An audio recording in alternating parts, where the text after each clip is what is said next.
Academy Award-winning actor Richard Dreyfuss spoke to the LaJolla Golden Triangle Rotary Club on October 14, 2011 regarding the Dreyfuss Initiative Foundation and its efforts to improve civics in our educational system. This is part 1 of 6 of a roughly 50-minute talk.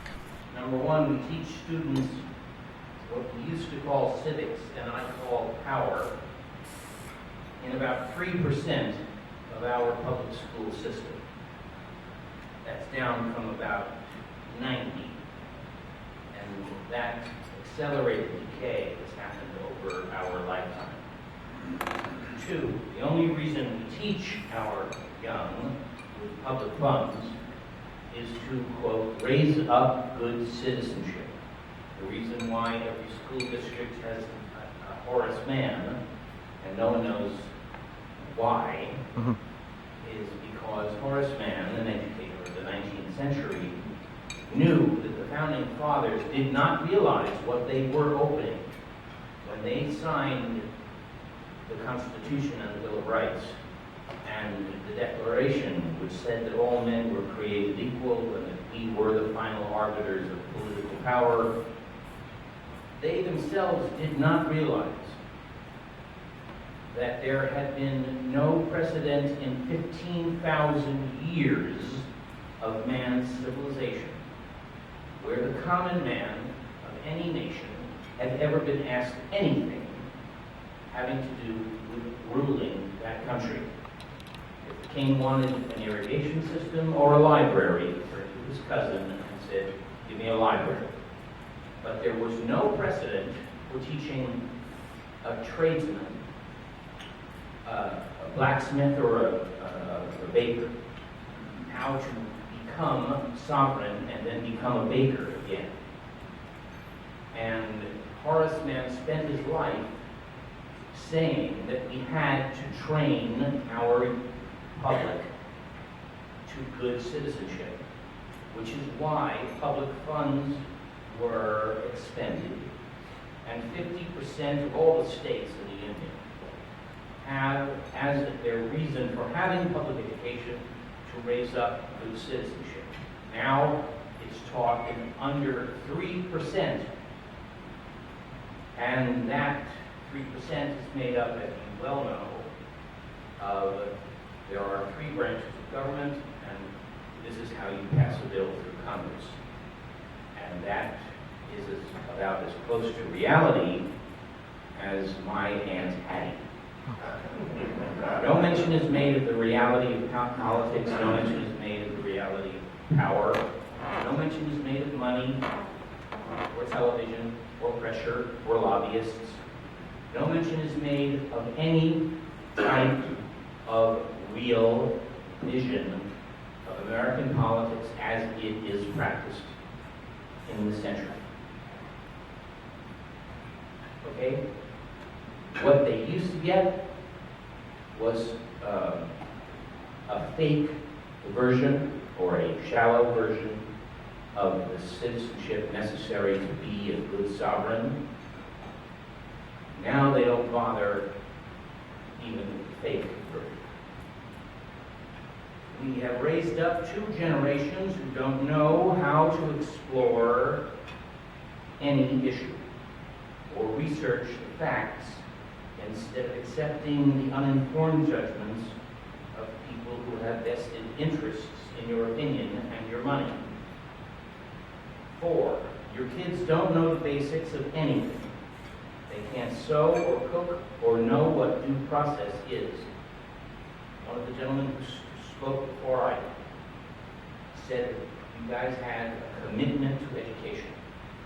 Well, I'm going to call upon your commitment, and I'm going to describe to you what you've got.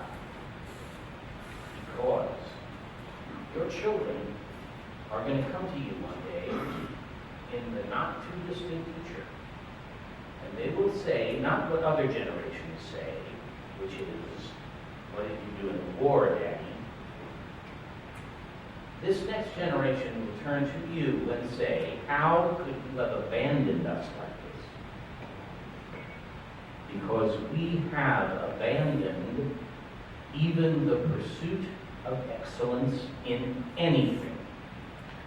Our children cannot sew or cook or hammer a nail or know what due process is or what it costs in blood or how few countries have it.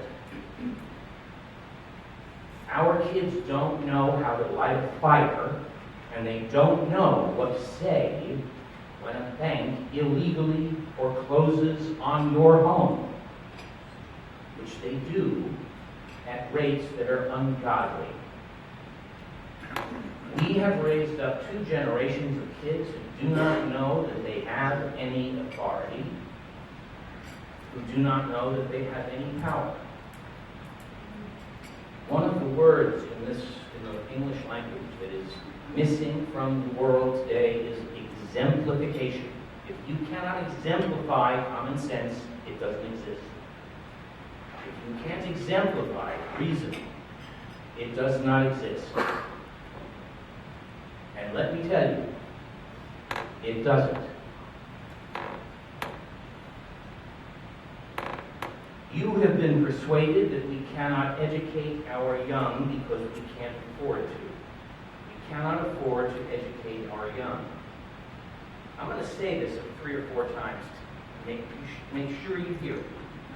We cannot afford to educate our young. We're the richest country in the world, but we can't afford to educate our young. We are the richest country in the history of the world. We can't afford to educate our young.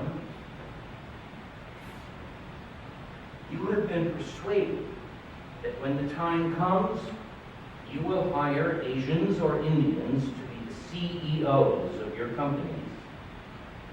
Because the graduates of Harvard and Yale will not be smart enough, because they weren't supplied with excellence in training and training for clarity of thought as students in the public school system.